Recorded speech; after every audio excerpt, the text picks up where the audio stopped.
Corona virus ने करीब 5 महीने में पूरी दुनिया में न केवल 3 लाख लोगों की जान ली है, बल्कि पूरी अर्थव्यवस्था को भारी आघात पहुंचाया है।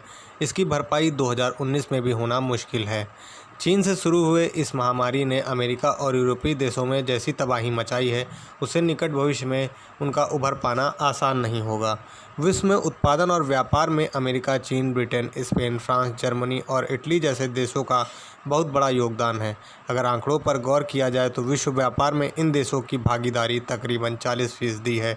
इसी तरह मैन्युफैक्चरिंग के क्षेत्र में इनका योगदान 60% बैठता है। इन देशों में कोरोना वायरस से मौतों और पीड़ितों की संख्या को देखते हुए इस बात में संदेह की गुंजाइश नहीं रहती कि इस महामारी से विश्व व्यापार और उत्पादन को भारी नुकसान पहुंचा है।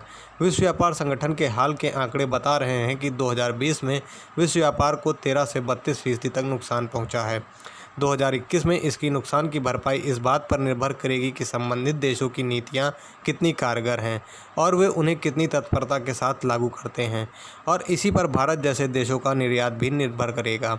विश्व बैंक के आंकड़े बताते हैं कि डायबिटीज़, कैंसर और हृदय व सांस जैसी असंक्रमणीय बीमारियों से 88% मौतें ज़्यादा आय वाले देशों में ही होती हैं, जबकि इससे उलट कम आय वाले देशों में असंक्रमणीय बीमारियों से 38% ही मौतें होती हैं। यूरोप में तो इसका आंकड़ा 90% तक है। इससे साफ जाहिर है कि कोरोना वायरस से सबसे ज़्यादा प्रभावित देशों में संक्रमण वाली बीमारियों से मौतें कम होती हैं। इससे एक तथ्य और उजागर होता है कि इस आधुनिक युग में इन धनी देशों में संक्रमण जनित बीमारियों का सामना करने की क्षमता का अभाव है। यही वजह है कि यूरोपीय देशों में लॉकडाउन जैसे उपायों को प्रमुखता दी, जबकि अमेरिका ने स्थानीय स्तर पर व्यवस्था बनाई। लेकिन इस बात का कोई मतलब नहीं कि किस देशों ने क्या रणनीति अपनाई।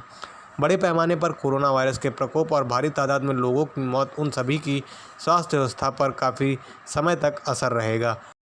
इस स्थिति से उबरने के लिए सबको काफ़ी मशक्क़त करनी पड़ेगी। ऐसे में उन देशों को अन्य देशों से निर्यात के द्वार कितना खोलेंगे, कहना मुश्किल है। भारत में ही देखें तो पाएंगे कि यूरोपीय देशों के साथ उसका व्यापार 115.64 अरब डॉलर का है। उसमें भारत उन देशों को 57.20 अरब डॉलर का निर्यात करता है। वैसे ही अमेरिका के साथ भारत का व्यापार 87.9 अरब डॉलर का है, जिसमें भारत 33.5 अरब डॉलर का निर्यात करता है। इन आंकड़ों से समझा जा सकता है कि सिर्फ यूरोपीय देशों और अमेरिका की अर्थव्यवस्था पटरी से उतरने की वजह से पूरी दुनिया और खासकर भारत जैसे देशों के लिए कैसा संकट खड़ा होगा।